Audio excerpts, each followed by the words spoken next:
Et donc il ne peut y avoir de conciliation avec la terreur communiste. Karl Marx, donc l'histoire de l'humanité, il a fait essayer l'asseoir contre la dialectique, il a fait donc des divinations à l'avenir, donc c'est un théoricien en ce sens. Et donc ces assertions que ne sont pas justes ont été montrées par la science et l'histoire. Marx, donc,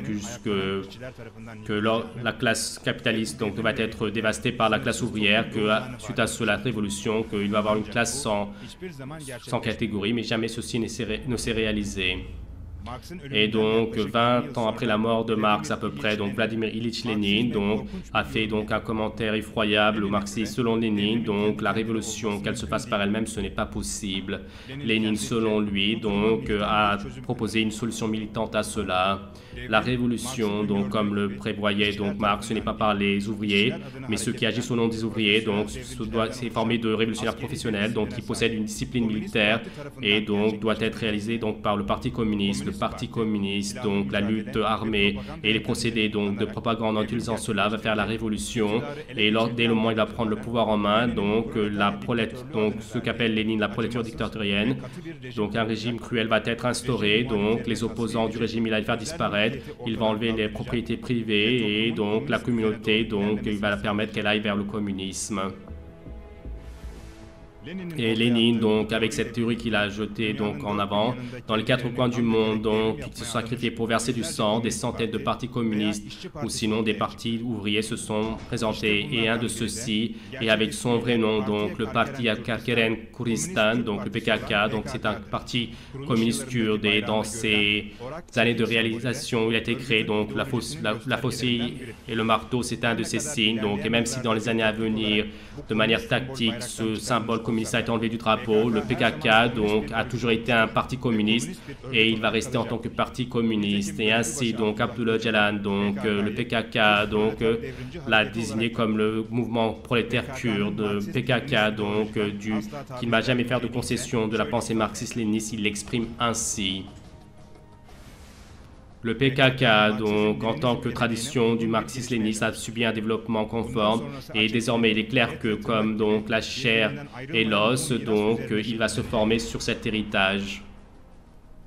Et Lénine, dans ce qu'il est en 1900, moi je suis, donc représente le socialiste du XXe siècle, donc Abdullah Öcalan qui dit cela, et que le vrai objectif du PKK, donc, c'est donc d'établir donc la communauté communiste. Il explique ainsi, dans un environnement, le socialisme et les communistes, donc les mesures se règnent. Donc dans le socialisme, on donne en fonction à tout le monde en fonction de son effort, et donc dans ce parti, le PKK, ceci est également valable, et ceci va être valable jusqu'à l'établissement de la communauté communiste, pour ainsi dire. Donc pour ainsi, donc l'objectif du PKK, ce n'est pas donner la liberté aux Kurdes, mais donc c'est simplement donc une couverture pour montrer donc le vrai but, c'est d'en faire une révolution communiste sanglante. D'abord donc diviser la Turquie et ensuite dans la région donc établir un grand État communiste.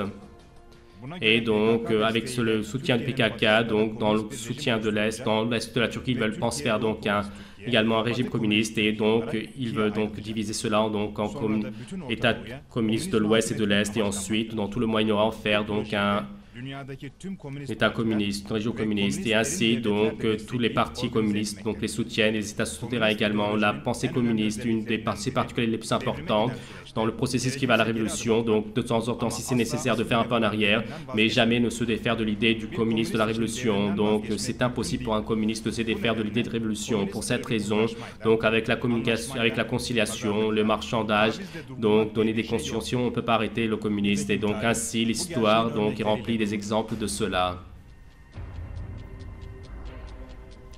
Et certaines personnes, à cause de notre tyrannie, donc lorsqu'ils nous critiquent, et ces personnes qui ne connaissent pas les principes marxistes de base, nous sommes étonnés, donc comment ils oublient cela, donc Lénine qui dit cela, donc jusqu'à établir la dictature prolétarienne, et après l'avoir établie, il a mis la Russie à feu et à sang.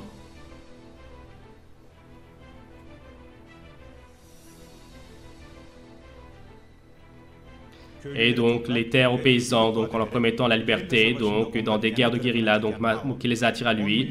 Et donc il a été la raison à des dizaines de millions de personnes et des centaines de milliers de personnes donc, qui sont restées handicapées ou blessées, mais aucun d'eux donc ne sont défaits donc de leur idéologie, de leur objectif, jusqu'à que la révolution se réalise. Donc ils ont fait en apparence en tactique comme s'ils faisaient un pas en arrière, et si c'était nécessaire, ils se sont cachés.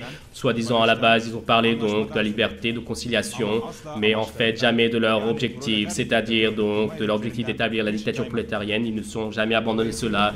Par conséquent, dans la lutte avec la terreur, donc cette réalité ne doit jamais être, donc on ne doit jamais fermer les yeux sur cela. Le PKK est un mouvement communiste et ils veulent faire ils ne sont pas défaits donc de leur objectif de faire un régime communiste, une révolution communiste avec des conciliations, des concessions. Ils ne se déferont jamais de cette idée. Ce qu'il doit être fait contre l'idéologie de la terreur, c'est de faire un travail intellectuel et scientifique.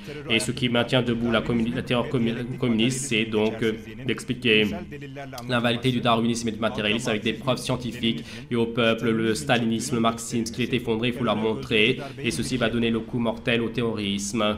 Les télévisions de l'État, ces radios, tous les organes de presse et donc les hommes de pensée, donc les écrivains, les conférenciers, les professeurs, donc et donc en laissant de côté tous les procédés qui n'ont donné aucun résultat, ils doivent faire donc un travail intellectuel anti-darwiniste, anti-matérialiste, anti-communiste. Lorsque ceci sera fait, c'est-à-dire lorsque donc le darwinisme et le matérialisme donc s'est effondré d'un point de vue scientifique et qu'on a prouvé que le dialectique et le matérialisme donc son invalidité a été prouvé, que le marxisme n'a aucune base intellectuelle et scientifique et que le communisme est intellectuellement et scientifiquement donc non valable.